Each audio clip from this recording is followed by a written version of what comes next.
I will cook pancit now, my love. I'm Why are going you- outside Why are you wearing this? because I'm going outside now. Goodbye. Okay, Have bye-bye. a I good... will cook now. Okay, thank you. Thank you. Love you. Thank you, love you. Okay. What are you doing outside? Cleaning. The pool? Cleaning. Cleaning the pool? Cleaning. The gutter? Sweeping. Sweeping? And the gutter at the top Everything, yeah. of the roof? And all any leaves anywhere Okay. on the outside. Okay. Okay. Take your time. Okay. Love you. Love you.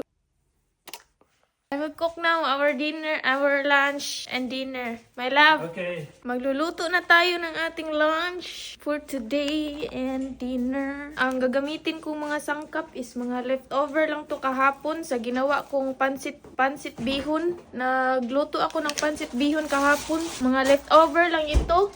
And, That's mold.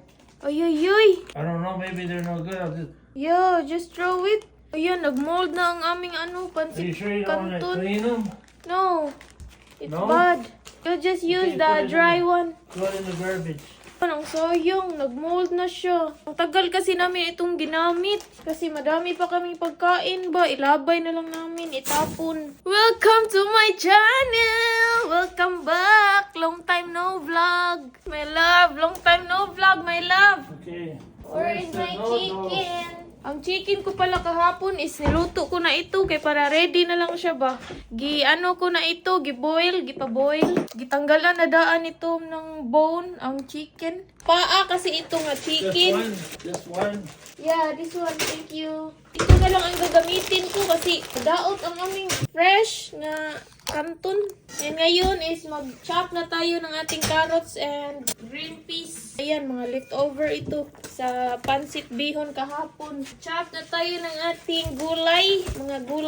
Mga leftover lang ito lahat. I miss you guys! Mga 2 weeks or 1 to 2 weeks naman siguro akong wala ng upload. Tinatamad talaga ako mag-upload ay. Hugas pala ako ng kamay. Nakalimutan ko maghugas. Nabisi din kasi kami sa paghahanap ng construction company ba. Nabibisi ang life. At saka ako, naghahanap din ako sa online ng mga products na kung anong ititinda ko ba. Nagpaplano akong magtinda ng Mula is kissing my legs, my love. She's hungry. Okay. Si Mula nag-iski sa aking legs. Naguguluhan talaga ako sa kung anong product ang ititinda ko. Gusto kong magtinda sa online ba? Like Etsy or eBay. Kasi gusto kong maka-earn pa ng mas malaki. Sanay na rin talaga ako dun sa Pilipinas na magtinda-tinda ng mga kung ano-ano.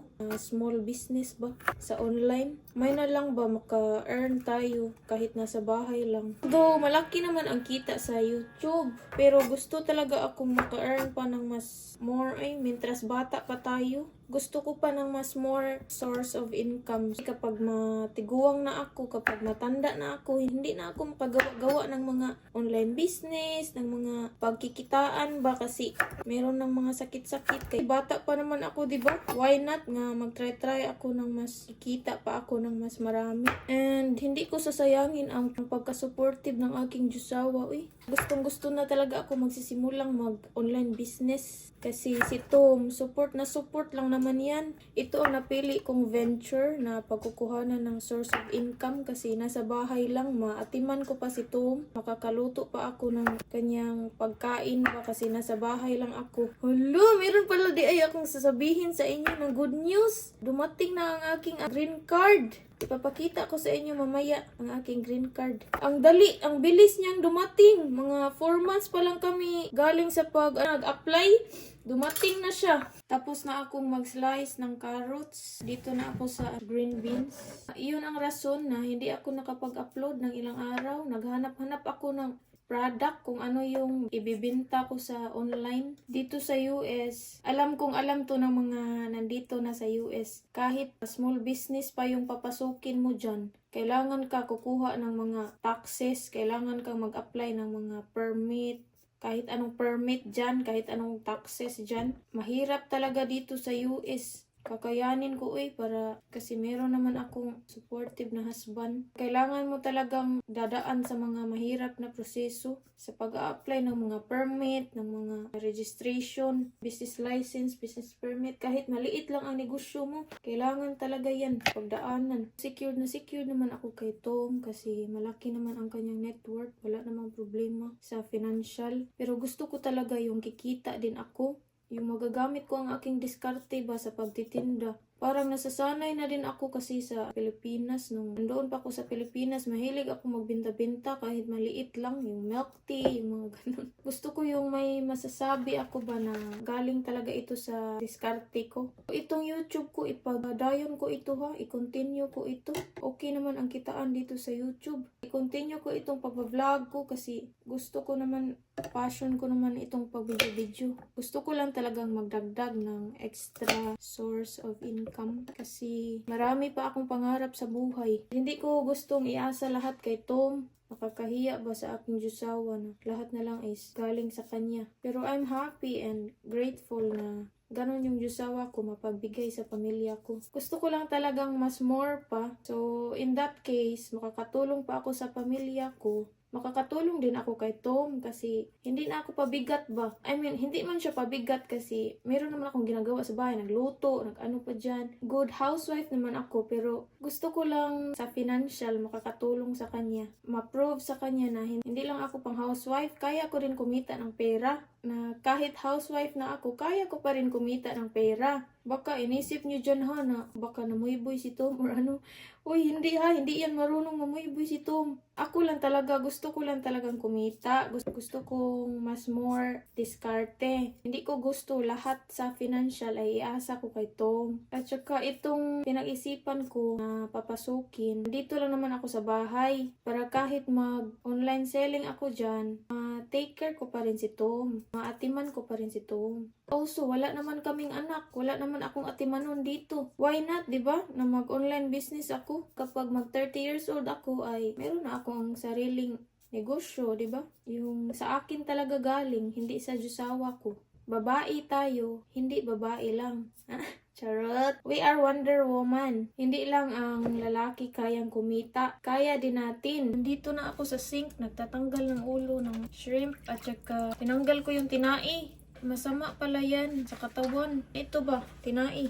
Tinai sa shrimp. Naglinis na ako ng shrimp. Tapos na ako mag-slice sa green beans, carrots, onion at saka cabbage.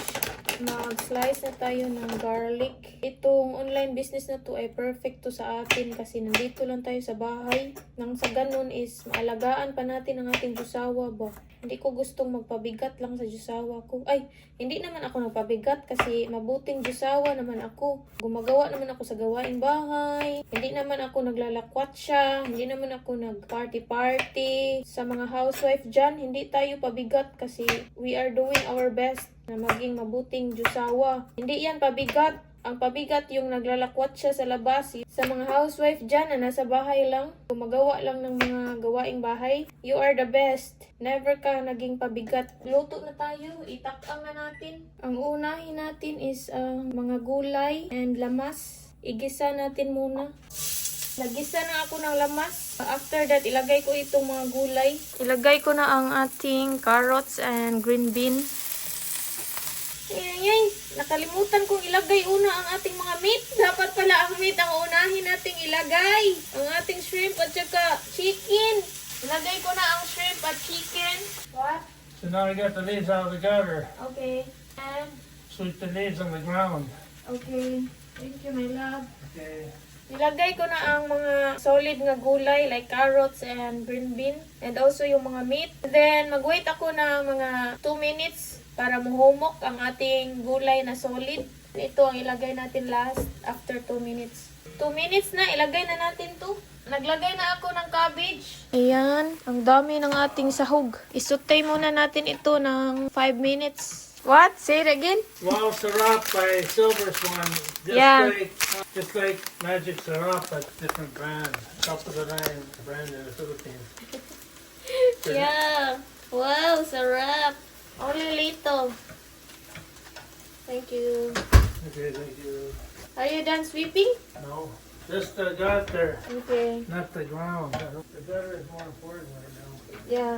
Naglilinis si Tom ng aming gutter para sa ulan kasi uulan bukas. Ang daming mga dahon-dahon sa aming gutter ba. Gibalita kasi kahapon na uulan bukas. Nilinisan niya na agad-agad. Baka ma-stock up yung tubig ba, hindi makadaloy. Takpan lang natin to ang ating mga gulay. Maghintay tayo ng 5 minutes and then after that, gagawa tayo ng liquid. Ang gagamitin natin para sa liquid is ang chicken broth. Tapos na ang 5 minutes, maglagay tayo ng black pepper. Ayan na ang forma niya. Ilagay na natin to dito sa ating plato. Set aside natin muna. Ang bango na niya mga day. Super sarap ng amoy.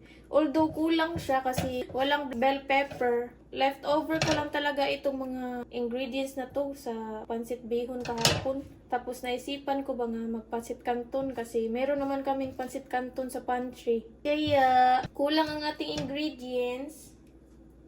Kasi wala ito sa plano. Ang sarap! Kahit hindi pa tapos. Ngayon is na set aside naman natin ang ating mga gulay. Maglagay na tayo ng chicken broth. I-mix din natin ito. Chicken broth ang ilalagay ko para mas lalong sumarap. Inubos ko na kasi leftover din ito kahapon sa aking pansit bihon. Yung iba is tubig ang nilalagay pero mas gusto ko ito kasi mas... Maglagay na tayo ng soy sauce. Huwag nyo i-over sa soy sauce kasi baka maparat. Takpan na natin. Hintayin natin na kumulo. Kapag kumulo na siya, at that time na ilalagay natin itong ating pansit canton. Okay? Itong Chinese Snoopy at saka itong cabbage is hindi ko nilalagay lahat kasi madami na. Ma-over na ang ating kalan, ang ating pan. Hindi na masigo. Ibalik natin ito sa ref kasi hindi na siya masigo. Madami na ang sahog. Mulapas na sa ating frying pan. Uy, nakalimutan kong maglagay ng fish sauce. Transfer ko pala dito sa Tupperware ang gulay. Maglagay lang tayo dito ng fish sauce. Kunti lang kasi parat baya ito. Tapos iganyan lang natin, i-mix. Kanina, wow, sarap lang ang nalagay ko. Dito ko na lang nilagay ang fish sauce. Kunti lang naman para meron siyang parat-parat. Naghintay pa ako na kumulo ang aking liquid. Kumulo na siya. Ilagay na natin ang ating canton, pansit canton, or pansit fresh. Okay. While hinintay natin na muhumok ang ating pansit canton, magkuha muna tayo ng ating oyster sauce. Kasi baka makalimutan natin. Makalimutan na naman natin maglagay ng oyster sauce. Kapag humok na itong ating pansit, maglagay tayo ng oyster sauce. Then, ang ating heat, ang ating apoy is ipa-medium heat lang. Baka malata ang ating noodles. Ay, nihumok na ang ating noodles. Lagyan na natin ng oyster sauce. Lumalambot na ang ating pansit canton. Ipa-low lang natin, B. Oh, humok na siya. Tingnan, lagyan na natin ng oyster sauce. And then, i-mix. And after sa oyster sauce, maglagay tayo ng black pepper. Ang ating sauté vegetables ay nilagyan ko din ng black pepper. Ilagay na natin ang ating meat and vegetables. Ang dami ng ating meat. ng ating vegetables and meat. I-mix lang natin. Nalagay ko na lahat ng mga kung anik-anik, mga veggies and meat. I-mix lang natin ng maayos. Ang sarap! Ang sarap niya tingnan. Wow! Ang sarap mga baduday. Oh! Tingnan nyo. Tingnan nyo ha. Pa-zoom in ko. Wow! Ang sarap niya mga day. Tapos na ito. Yan lang. Iyon natin. Suga, B. Oh, yummy! Tilawan daw natin, B. I-try natin kung anong lasa. Kuha tayo ng veggies and the pansit canton. Try natin. Let's try.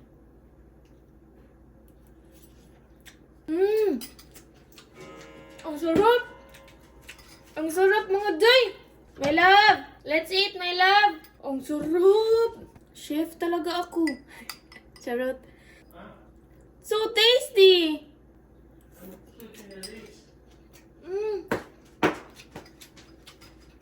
Ang sarap! Let's eat, my love! Bangon natin kasi. Ang sarap niya! Mas masarap pa sa mga tinda sa labas, sa restaurant. Mas masarap pa sa restaurant mga day. Kahit kulang siya ng bell pepper, masarap pa rin. Let's eat, my love. My love. You want to eat now or after I finish these? No, we'll just eat first. Okay. Ang dami ko na naman hugasin. Kapag magluto talaga ako, ang dami ko talaga hugasin. After magluto. Yay. Let's eat. Just continue that sweeping later. My love. Okay. Kain muna tayo ng ating lunch. Mamaya ko na to hugasan. Uy, gutom na ako. Rice. Our rice. My love. Okay. Mag-rice kami kasi ang sarap ng aming pancit canton. Super sarap talaga. The best talaga ako na chef. Wala na kaming grocery. Mag-grocery vlog na naman ako. Let's eat. Do you want rice? No. I'm not gonna eat rice. Ha? No, you only. Okay. I'll just have the pancit and Di daw siya mag-rice. Okay. Ako lang ang mag-rice nito. Si Tom hindi magra-rice kasi carbohydrates kasi itong pansit. Unti lang ang aking rice. Uy. Ang daming carbohydrates itong pansit. Unti lang ang ating rice. Nasaan na naman si Tom? Ay, lumalabas na naman. Bumabalik na naman doon sa kanyang mga pinanggagawa. Kain tayo! Aming ulam, pansit canton, gisado, and kay Batom. Marami itong manok kay Batom kasi gusto niya yan, maraming meat. My love! Where are you? Let's I'm eat! gonna heat it a little bit in the micro. Okay. Let's eat! Kain tayo! You want yours heated more, hotter? No. Ang sarap talaga. You want this? No. Ang sarap talaga ay. Hindi ko kasi siya pinadry. Meron pa siyang mga sabaw-sabaw ba? Ininit pa ni Tom ang sa kanya? Good. Thank you. Okay, okay. Very tasty. Really? Really? Yeah. Very tasty daw mga day. Sabi ni Tom. Thank you, my love. Thank you, my love. Hello! Hello! Mag-unbox tayo ng ating green card kasi sabi ko sa inyo, ipapakita ko sa inyo. Oh, ayan. Oh, ito ang ating green card, priority mail. Ito ang kanyang envelope. Inopen na to namin ni Tom kasi sa super excited namin. And may binigay sila na pamphlet. Anong tawag dito? Pamphlet? Yung parang guide. Basta yung mga rights and responsibilities. Yes, guide. And nagbigay sila nito, tracking number. Hindi ko lang ipapakita kasi baka may masasamang loob dyan.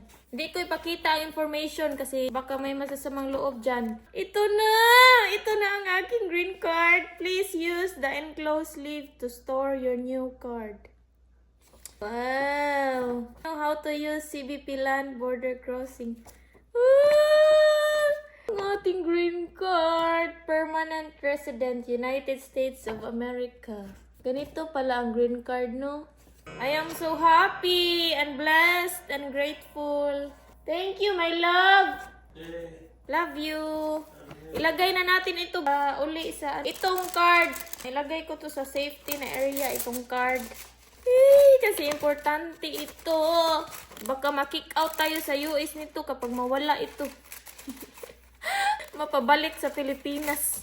Uy, by the way pala, pasensya na pala kay Mamichi. I am so sorry, Mamichi. Pasensya na talaga kay Mamichi. I'm so sorry, Mamichi, sa mga nasabi ko kasi akala ko basher ka. Comment si Mamichi sa last vlog ko na skincare reveal and kilikili reveal. Sabi niya, Inday, hindi mo ako basher. Na-misinterpret mo lang. Na mali yung pagkasabi ko. Ang sinabi kasi niya, kilikili reveal. Ang gimin daw niya sa comment niya is, kilikili routine reveal. Instead of kilikili reveal. And then ako naman, na-misinterpret ko. Kasi akala ko basher siya. Pasensya na talaga, Mamichi ay. Sabi ni Mamichi na, bakit naman ganun? Tapos heartbreak na emoji. Ilang araw ko talaga iniisip yun na nakasala ako ni Mamichi ay. Pasensya na talaga sa iyo, Mamichi. Nasasad talaga ako ng ilang araw kasi nasabi ko yun ba sa isang tao at nasasaktan siya. Feeling ko kasi nasasaktan siya kasi nag-emoji siya ng heartbreak na heart. I'm sorry talaga, Ma'am Michi. And mag-shoutout na tayo. Shoutout kay Ma'am Mary Ann Varias. Shoutout kay Ma'am Jane Razon from Nueva Ecija. Shoutout kay Ma'am Elisa Laborte from Davao. Shoutout kay Ma'am Jessica Dable. Shoutout kay Ma'am Dailado. Shoutout kay Ma'am Simple Haze. And shoutout sa vlog niya. I-subscribe niyo si Ma'am Simple Haze sa kanyang YouTube. Shoutout kay Ma'am Imelda Kinico from Oriental Mindoro. Shoutout kay Ma'am Susan Villaseran from Bulacan. San Jose del Monte, Masbate, Palanas. And January 25th daw ang kanilang anniversary ng kanilang mag-asawa. 32 years na daw silang kasal. Wow! Long live po! Shoutout to Villaseran family at sa kanyang dalawang anak na si Jessica at Jimboy. And meron pa tayong shoutout dito. Shoutout kay Ma'am Mr. Hello BG. Shoutout kay Ma'am Gigi Vlog. Shoutout kay Ma'am Elisa Laborte from Davao. Shoutout kay Ma'am Imelda Kinico. Shoutout kay Ma'am Lina Hinayon and belated happy birthday sa kanyang hubby on January 3. Shoutout kay Ma'am Pilipina sa Amerika. Shoutout kay Ma'am Delia Aboyen Juzon. Shoutout kay Ma'am Grace Bacos Grace. Shoutout kay Ma'am Imelda Kinico. Shoutout kay Ma'am Heidi's Mix Vlogs. And that's it for today's vlog, mga Jai. Thank you so much for watching. Don't forget to subscribe and click the notification bell para updated ka sa ating mga next vlog. Bye!